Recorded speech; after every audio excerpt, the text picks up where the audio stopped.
Bonjour à tous. Le jeudi 26 juillet dernier, le docteur Célestin Dago, philosophe et fiscaliste, organisait la dédicace de son livre intitulé « La justice et la répartition fiscale dans l'économie politique de John Rawls, actualisation d'une préoccupation en Afrique ». C'était devant un parterre de journalistes et de personnalités du monde de la fiscalité en Côte d'Ivoire. Bien évidemment, nous étions à la librairie Carrefour de Cocody Saint-Jean. Si nous sommes ici cet après-midi, c'est que nous sommes tous des amoureux ou encore des friands, n'est-ce pas, de la lecture ou du livre. Et l'événement qui nous rassemble ce soir, c'est la dédicace d'un auteur, un monsieur qui, pendant sa thèse, a écrit quelque chose qui aura retenu ses formateurs et ses maîtres. Quelques années plus tard, il a jugé opportun de pouvoir éditer et mettre à la disposition du grand public un ouvrage. C'est une nouveauté, je dirais plutôt une grande première sous nos tropiques, que d'additionner, n'est-ce pas, philosophie et fiscalité. C'est un ouvrage d'environ ou un peu plus de 400 pages que nous allons découvrir dans quelques instants. Mais avant tout, je voudrais, honorables invités, au nom de l'auteur et au nom des organisateurs, vous souhaiter la bienvenue ici encore une fois. L'ouvrage qui nous accueille cet après-midi, ou pour lequel nous sommes ici cet après-midi, est intitulé « La justice et la répartition fiscale dans l'économie politique de John Rawls. Actualisation d'une préoccupation en Afrique ». L'auteur, c'est un monsieur, c'est un universitaire, et je voudrais qu'on acclame très fort Dr Amané Célestin Dago.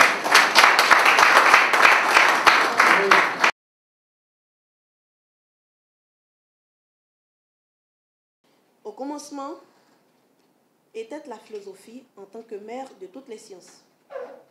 Et naturellement, Dr Amané Célestin Dago embrassa cette discipline prestigieuse à l'université de Bouaké, mais ce moniste, toujours souriant et généreux, est un monomane de l'application des savoirs, un citoyen rivé au credo selon lequel le bonheur de la cité ne viendra que d'un gouvernement de philosophes.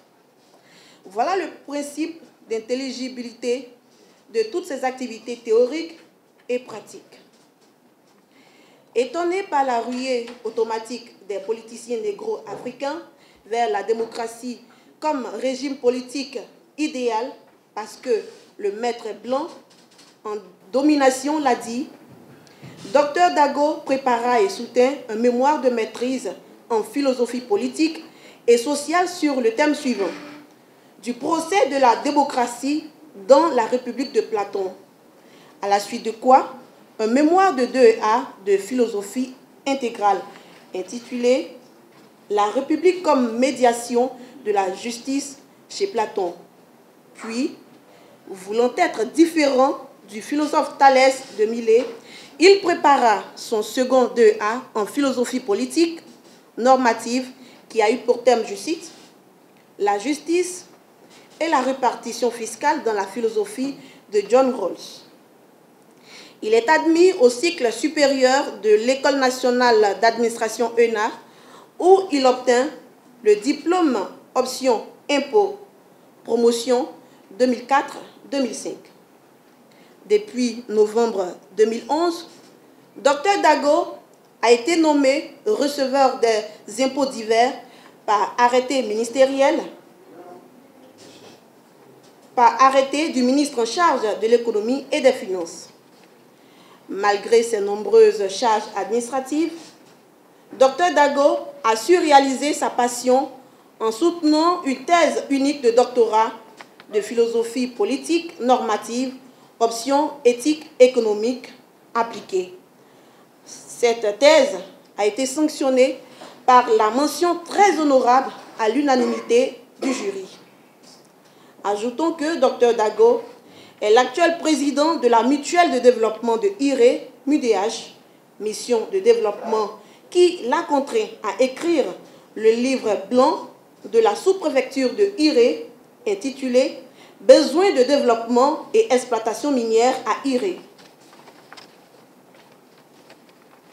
Il est également le président du réseau des anciens étudiants de l'Université de Bouaké, Rezae Ubé, et le vice-président du sous-comité d'éthique de la direction régionale d'Abidjan Sud 2, aujourd'hui Dr Dago, est administrateur principal des services financiers à la Direction générale des impôts de Côte d'Ivoire et receveur des impôts. Voici, mesdames et messieurs, ainsi présenté l'auteur du jour. Je vous remercie de votre aimable attention.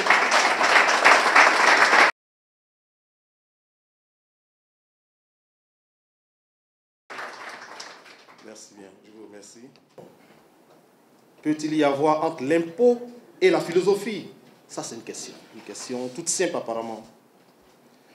De prime abord, l'impôt est censé relever des questions d'argent et plus largement, certains diront des choses bassement matérielles, alors que la philosophie se rattache aux choses de l'esprit et de la noblesse de l'âme humaine. Et pourtant, à la lecture de la thèse du docteur Dago, l'on se rend rapidement compte d'une évidence qui n'aurait jamais dû être voilée. En effet, quelle réalité de cette vie pourrait raisonnablement échapper à la philosophie?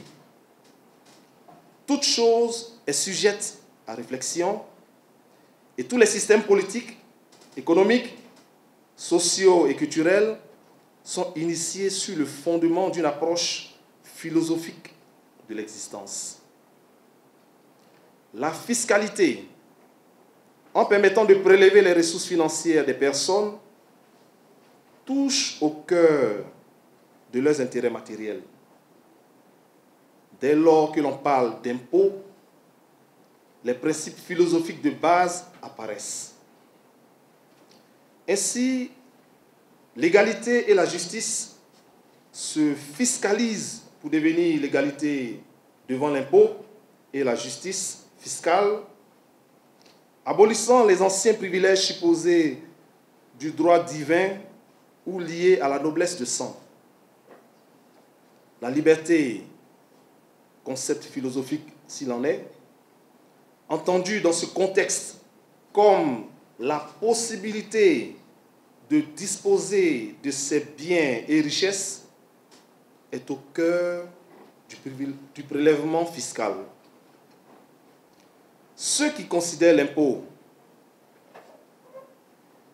ce qui fait que l'impôt est une atteinte, ceux qui considèrent que l'impôt est une atteinte, à la liberté de disposer de ses biens, ils sont peu réceptifs.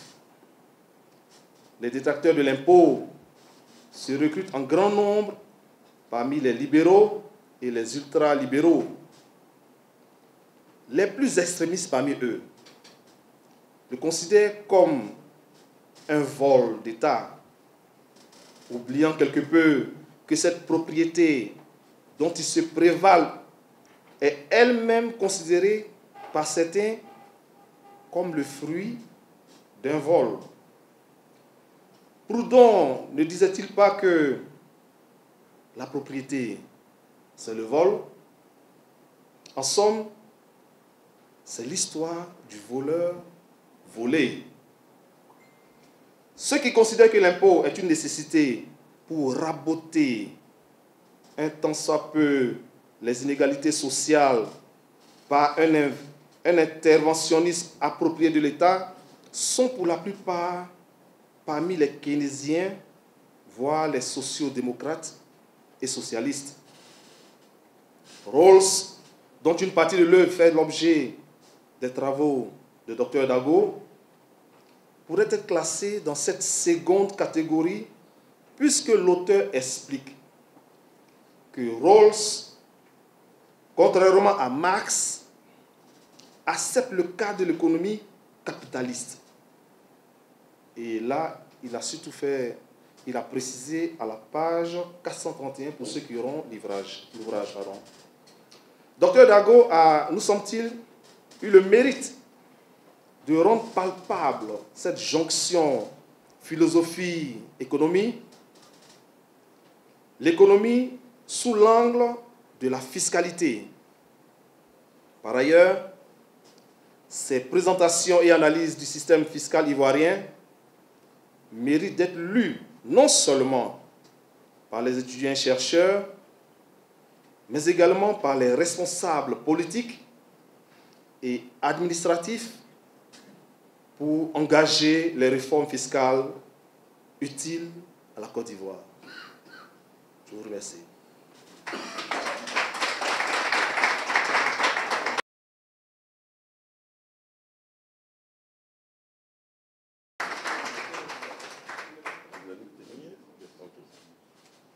Non, c'est pas cela, c'est que le climat sibérien de la salle, d'une œuvre d'Amané Dago, la justice et la répartition fiscale dans l'économie politique de John Rawls.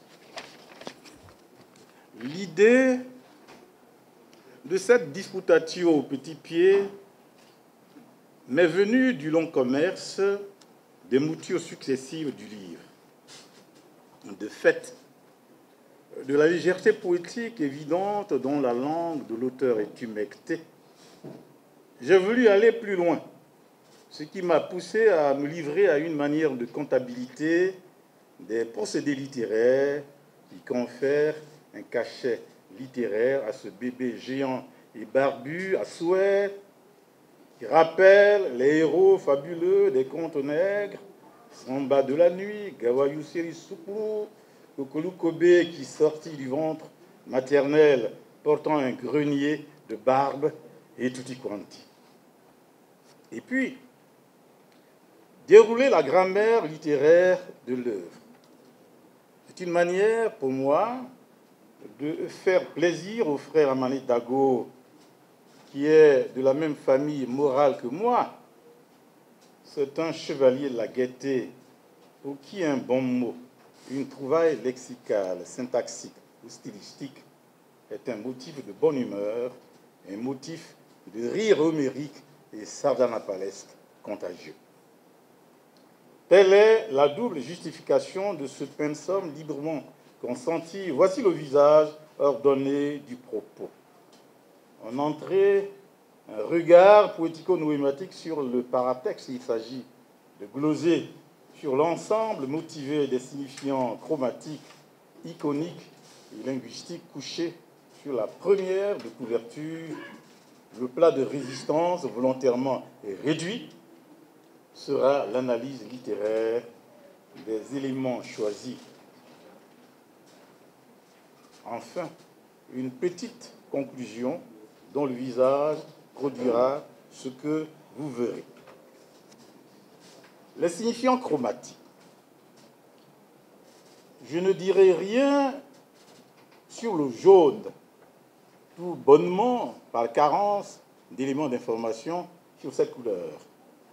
La couleur noire signifie que nous avons ici affaire à l'œuvre d'un noir d'Afrique qui intervient dans le champ de réflexion de la philosophie politique normative, prépondérant aux États-Unis et inexistant en France.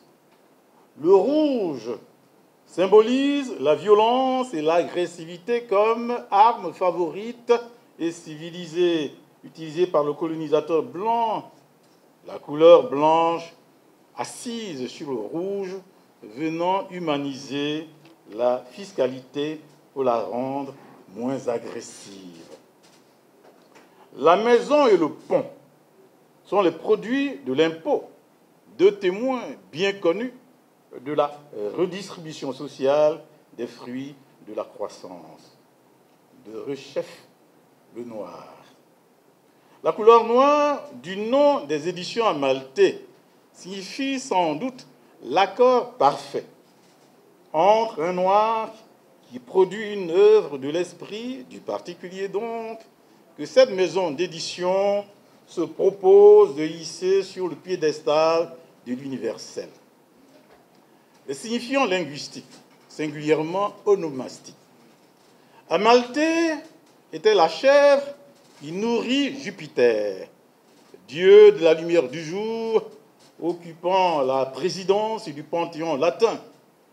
Et le fait que cette maison d'édition édite un noir signifie peut-être que l'amour maternel de cette chèvre s'étend à tous les humains.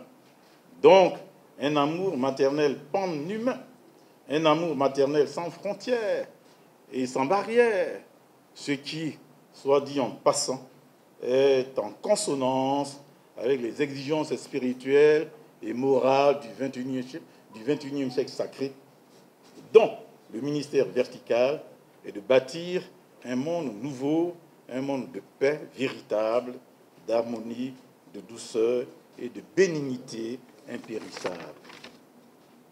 Considérons à présent les deux éléments que voici, Amané et Amaté. Ama, le dissyllabe Ama est présent dans les deux noms comme par hasard. Ama en latin veut dire aime. C'est l'impératif de la deuxième personne du singulier du verbe amare, verbe de la première conjugaison qui veut dire aimer. L'élément T renvoie au grec ancien théos, égale Dieu ou la divinité. Exemple philoté, qui aime Dieu. Brisons-la pour l'analyse onomastique, si vous le voulez bien. Il faudrait un volume de 100 pages, bien compté, pour publier le résultat d'un travail portant sur la dimension littéraire de l'œuvre. Mais pour des raisons que l'on devine, je ferai au maximum économie de 2 mots et j'en viens donc à la comptabilité, au tableau de quelques figures de style, l'allusion, l'image, l'antithèse, le contraste, l'homéotéleute, les groupes rythmiques, les médailles poétiques et au jeu des phonèmes. Voilà le menu du jour. Mais avant tout, parlons des deux qualités littéraires qui sautent aux yeux tout de suite. L'élégance et la clarté.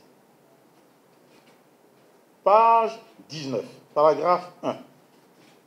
Devant ce tintamarre d'absurdité ressurgit un besoin de justice, alors que cette dernière appelle pour ceux qui la cherchent la philosophie. La philosophie, comme on le sait, est mise et remise en question. La philosophie est l'aiguillon du fiscaliste curieux, animé par le désir de connaître, de savoir. Une interrogation sur l'impôt entendu dans son sens, dans son seul sens juridique, n'a pas de sens. Page 20, paragraphe 4. Devenue technique et opaque, la question de l'impôt échappe au débat public et même de toute évidence une cure de politisation. La conviction qui préside à l'élaboration de la présente thèse est qu'elle procède au renouvellement de la réflexion philosophique dans cette matière. Page 46, le dernier paragraphe. Ça commence par « Si physiquement l'homme n'a que son corps et qu'il vit dans la solitude », et ça se termine par « car aucune de ses facultés supérieures n'est en activité. Tout sommeille en lui. » Jules Renard a écrit quelque part ceci. La clarté est la politesse de l'homme de lettres. M. Amané Dago, qui rêve du statut superbe et prestigieux d'une triple immortalité, se veut-il à la fois philosophe et homme de lettres, comme Emile Forter, comme Bowie Dali, comme Nyamke Kofi? Allusion et antithèse. Allusion. Le premier paragraphe de la page 175, est intitulé « La critique de la critique rawlsienne ». Or, rapportant un jour quelque chose qui s'est passé à une soutenance de thèse entre le professeur Kwame Lazare et son collègue Ouattara Zumana, M. Amané Dago a dit ceci. Maintenant, je vais faire une critique de la critique. Il s'agissait de M. Poimet, qui, dans un élan de muflerie philosophique, brûlant les bonnes manières, se permettait de faire la critique de la contribution critique de son collègue de philosophie, Coram Populo, devant l'océan de tous les étudiants assemblés. Aussi parlais-je d'allusions philosophiques. Antithèse. Prenons, le premier est un état de paix, de bonne volonté, d'assistance mutuelle et de conservation de soi, tandis que le second est un état d'inimitié, de malveillance, de violence et de destruction mutuelle. On voit toute go l'antithèse formée par, d'une part, des éléments comme paix, bonne volonté, d'assistance mutuelle, auxquels s'opposent, d'autre part, des éléments comme inimitié, malveillance et destruction mutuelle. Comme par hasard, le premier groupe rythmique compte 17 signes linguistiques. Et le second groupe, 17 signes linguistiques, mêmement. Or, en matière d'analyse littéraire, tout a un sens ou rien n'en a. Que signifie le 17? La science divine de l'univers, en son versant numérologique, nous enseigne ce que signifie le nombre 17. Mais que signifie-t-il dans l'imaginaire culturel de l'auteur Amani Dago? Opacité sémantique. Médaille poétique numéro 1. Donner le commandement militaire à un incapable, c'est conduire une armée à la déroute. Page 183, paragraphe 1, la dernière phrase. Médaille poétique numéro 2. La passion pour l'égalité peut ainsi être le tombeau de la liberté. Page 186, cinquième ligne à partir du haut. Médaille poétique numéro 3. L'esprit est travaillé par une exigence de justice comme il l'est par une exigence de vérité. Page 376, septième ligne à partir du début. Médaille poétique numéro 4. Il n'a réellement pas besoin de travailler puisqu'il trouve à chaque pas les biens qui apaisent ses désirs. Page 44, paragraphe 1, l'avant-dernière phrase. L'homéothéleute. Le nom de la figure est grammaticalement formé de deux thèmes. Un thème adjectival, homoios, qui veut dire semblable, et un thème nominal, téleute, qui veut dire la fin. Téleute, substantif correspondant au verbe teletao, qui est la première personne du singulier du verbe, de l'indicatif présent du verbe teletaein, en grec ancien, qui signifie terminer.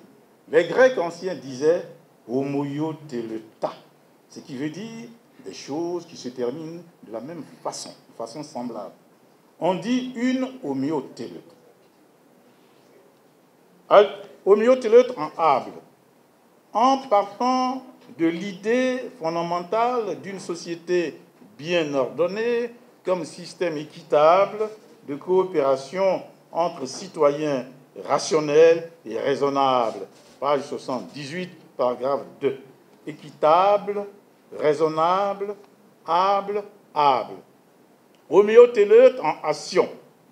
Ce qui scandalise Bentham dans le droit de son époque, c'est le grand arbitraire, qui est ainsi laissé au législateur dans l'évaluation de la moralité des comportements et dans la détermination des sanctions. Page 119, paragraphe 2. Évaluation, détermination, action.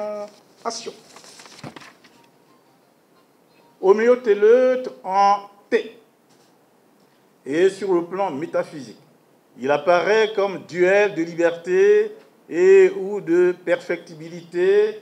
Il faut avouer que cet homme est encore loin d'être considéré comme un homme véritable, car aucune de ses facultés, liberté, perfectibilité, faculté, T. antithèse, répétition. Dans le même sens, une action dont les conséquences ont pour effet de nous procurer un plaisir durable et plus utile et donc plus moral, une action dont l'effet est de nous procurer un plaisir éphémère. Page 120, paragraphe 3. Répétition. Une action, nous procurer un plaisir durable et éphémère, forme antithèse. Relevé que la voyelle A tenait la vedette avec 13 occurrences. Pourquoi 13? Par ailleurs, 13 égale 1 plus 3 égale 4. Pourquoi 4? On connaît la puissance spirituelle du nombre 4 en numérologie divine. Mais que signifie 4 dans l'imaginaire culturel de l'auteur? Conclusion. En 1966, à la fin de l'introduction au texte d'un conte initiatique nègre de haut lignage, un talon rugueux, un menton velu, écrivit ceci. En Afrique, le bel agir et le grand savoir sont inséparables du beau langage. Dites-moi, quel rapport voyez-vous entre la phrase du menton velu, le genre poético-noématique des présocratiques et l'écriture d'un immortel comme M. Amané Dago?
Après la présentation de la préface de l'ouvrage écrite par M. Kamara Ablaye, le directeur de la législation, du contentieux et de la documentation, qui restitue de façon précise, objective, le contenu de l'ouvrage, après la présentation des dimensions littéraires de l'ouvrage par le professeur Lobo Niézé, homme de culture, de lettres, critique littéraire.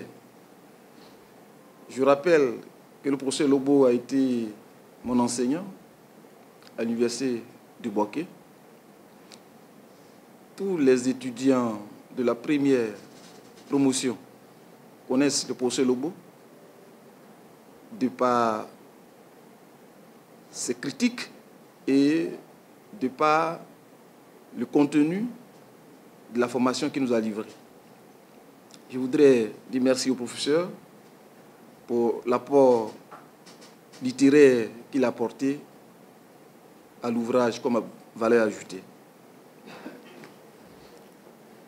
Je disais donc que, après avoir présenté la préface et l'aspect littéraire de l'ouvrage, que dois-je encore dire? L'auteur, en tant qu'architecte de l'œuvre, a toujours quelque chose à dire sur ses écrits, car ses explications, derrière ces explications se cache l'esprit de son ouvrage. L'ouvrage, objet de notre présentation ce soir, s'articule autour de 4 axes principaux. Le premier axe pose les fondements philosophiques de la théorie de la justice. Le deuxième axe, intitulé « La justice et la répartition des biens premiers », pose la question de l'équité chez John Rawls. Le troisième axe présente l'idée de fiscalité dans l'économie politique de Rawls. Et enfin, le quatrième axe établit le rapport entre la justice et la répartition fiscale, actualisation d'une préoccupation en Afrique. Dans l'option choisie, nous ferons l'économie de cette présentation académique et nous nous contenterons de la présentation suivante. Dans un premier temps, nous présenterons le contexte et les justifications du choix de l'auteur et du sujet. Ensuite, nous ferons ressortir l'intérêt du sujet traité et les objectifs de l'ouvrage. Et enfin, exposer la position défendue dans l'œuvre et les propositions envisagées. Ceci étant, le premier point, contexte et justification du choix de l'auteur et du sujet. Le choix de l'auteur, John Rawls. Qui est John Rawls? L'ouvrage objet de notre conférence dédicace porte sur la justice et la répartition fiscale dans l'économie politique de John Rawls, actualisation d'une préoccupation en Afrique. Mais qui est John Rawls et pourquoi avons-nous porté notre choix sur la théorie de la justice? John Rawls est né le 21 février 1921 et il est mort le 24 novembre 2002. De tous les philosophes contemporains qui ont consacré leur réflexion aux questions morales et politiques, il est incontestablement le plus connu dans la zone anglo-saxonne et très peu connu dans la zone francophone. Cette renommée internationale est le fait de la publication en 1971 de son ouvrage The Theory of Justice, ouvrage qui pourrait être considéré comme l'acte fondateur du renouveau de la réflexion philosophique sur l'éthique économique et la philosophie politique normative. Grand B, choix du sujet. S'il existe un champ de la philosophie qui a connu un essor considérable dans les pays anglo-saxons et qui demeure encore peu connu dans les pays francophones, c'est bien la philosophie économique. Cette philosophie ne désigne pas une épistémologie de la science économique, mais plutôt une approche des problèmes économiques et sociaux. Les principales caractéristiques de cette philosophie sont l'utilisation des outils de la science économique, la théorie des enjeux et des contrats, de la sociologie et de la psychologie rationnelle. Cette philosophie est l'expression d'une volonté d'afficher une clarté dans le discours et de s'inscrire dans des débats académiques précis, comme ceux concernant la définition de la justice, l'égalité et l'équité.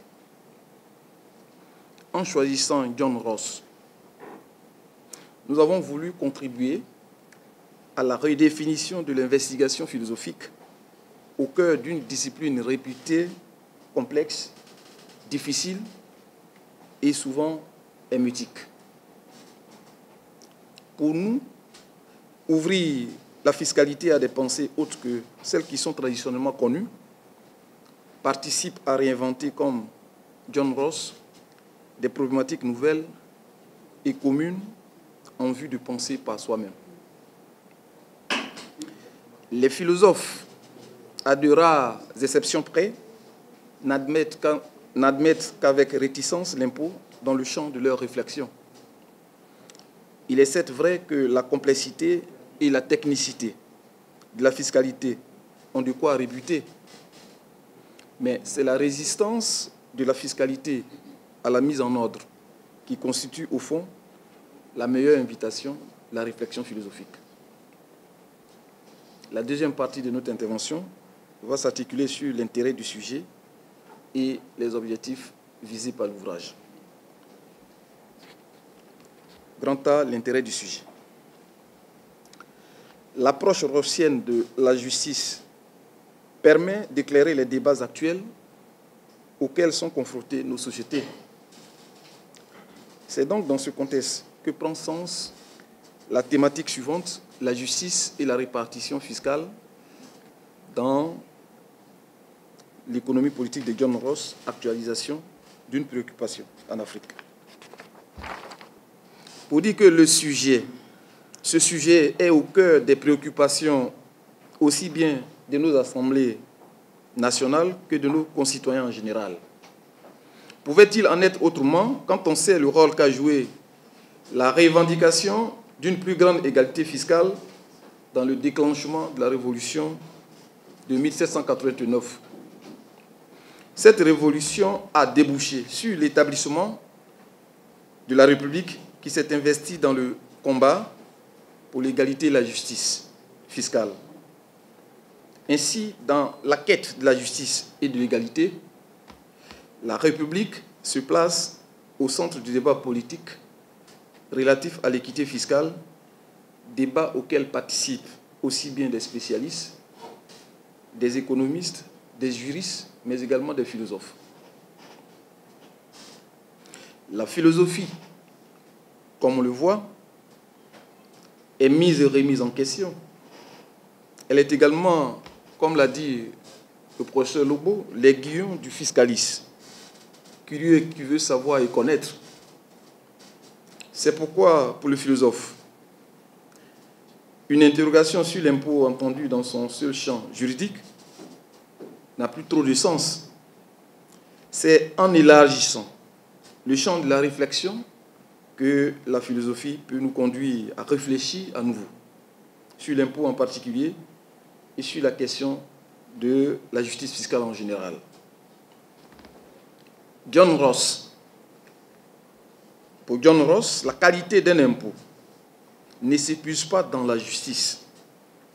Pour qu'un impôt donne toutes les satisfactions, il faut que son rendement soit bon, qu'il ait un impact positif sur le comportement des agents économiques, que son incidence soit limitée, qu'il soit aisé à prélever et qu'il ne soulève pas de vindicte populaire.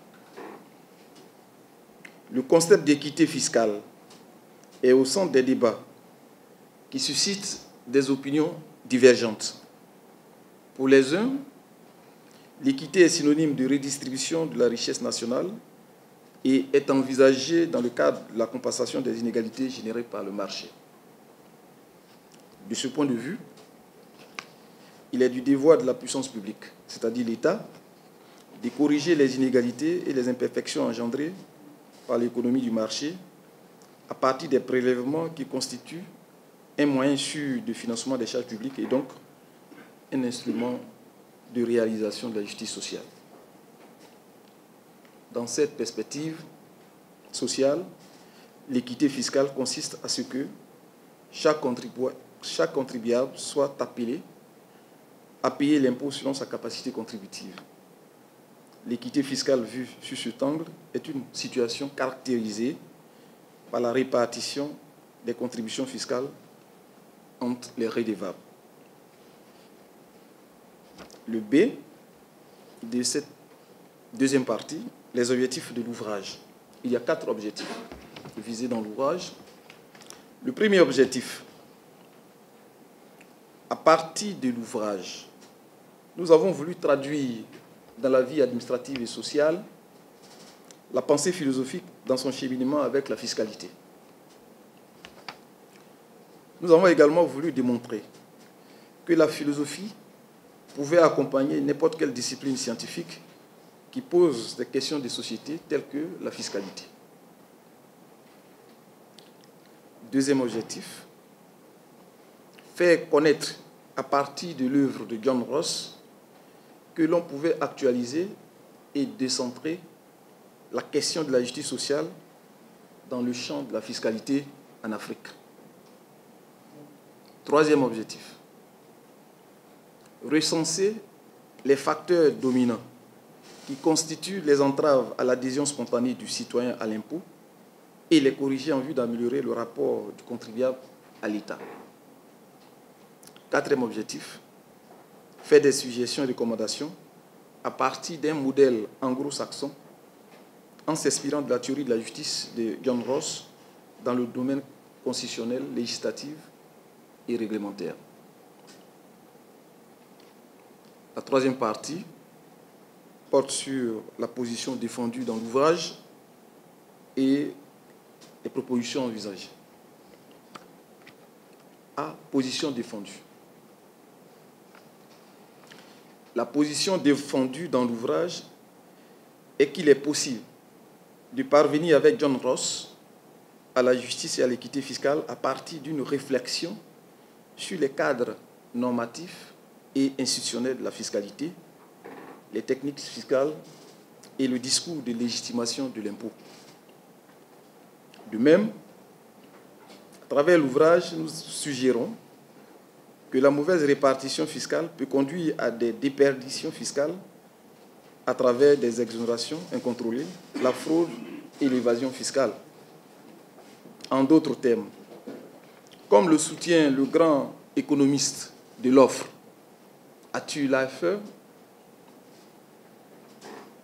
et je le cite, « Si la fiscalité est utilisée uniquement comme objectif de prélèvement sans tenir compte des modalités gouvernant la répartition des prélèvements, elle favorise à coup sûr la pression fiscale qui, au lieu d'optimiser le rendement de l'impôt, conduit inévitablement au dépérissement de l'assiette et alourdit le contentieux fiscal. »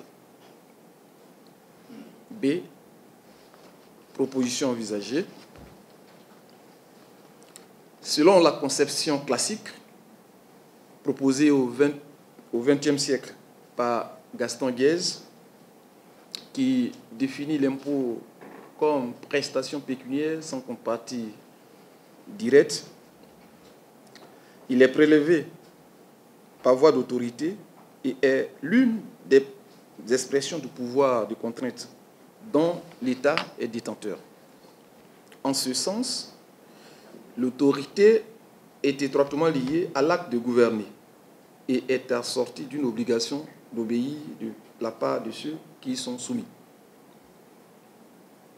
De plus en plus, la question de la redistribution est au cœur de la politique fiscale afin que le paiement de l'impôt soit un acte spontané et volontaire. Aujourd'hui, des défis restent à relever en matière d'évaluation fiscale et de libre participation au débat fiscal public. Ainsi, il est proposé la création d'un observatoire indépendant de la fiscalité. Ce pôle de référence en matière fiscale serait une initiative privée et aurait pour vocation à alimenter le débat public en fournissant aux décideurs, aux médias et aux citoyens une expertise indépendante sur les enjeux fiscaux ainsi que sur l'utilisation de l'outil fiscal à des fins de politique économique. Autre proposition serait de mettre en place une fiscalité de développement qui consiste à comprendre que le contribuable paie son impôt pour obtenir en retour un certain nombre de services à un coût maîtrisé. Il s'agit notamment des services généraux qui touchent l'ensemble des citoyens, à savoir la justice, la sécurité, la santé, l'éducation et les infrastructures sociales. Conclusion. En conclusion, il serait difficile pour nous, au terme de cette présentation, de prétendre pouvoir arrêter quelques conclusions définitives sur une œuvre aussi vaste et profonde que celle de John Ross, œuvre par rapport à laquelle se positionnent depuis 3 décennies tous les travaux des philosophes politiques, de la philosophie politique et sociale. De Robert Nozick, en passant par Amartya Sen, Paul Ricoeur, Michael Walzer, Friedrich von Hayek et bien d'autres encore, ont élaboré leurs pensées en relation avec les thèses défendues par John Rawls dans la théorie de la justice. Comme on le voit, Rawls a restructuré l'héritage de l'idée du contrat social et a fait une refonte des instruments intellectuels de la pensée moderne. John Rawls est donc un philosophe contemporain qui, à partir de son œuvre majeure, la théorie de la justice, les États-Unis ont pu adopter des réformes économiques. Je vous remercie. C'est la fin de cette dédicace. J'espère que la qualité des interventions vous a donné envie d'acheter ce livre que vous retrouverez dans toutes les bonnes librairies de la place. Mais j'espère surtout que vous le lirez parce qu'il est dense et très riche.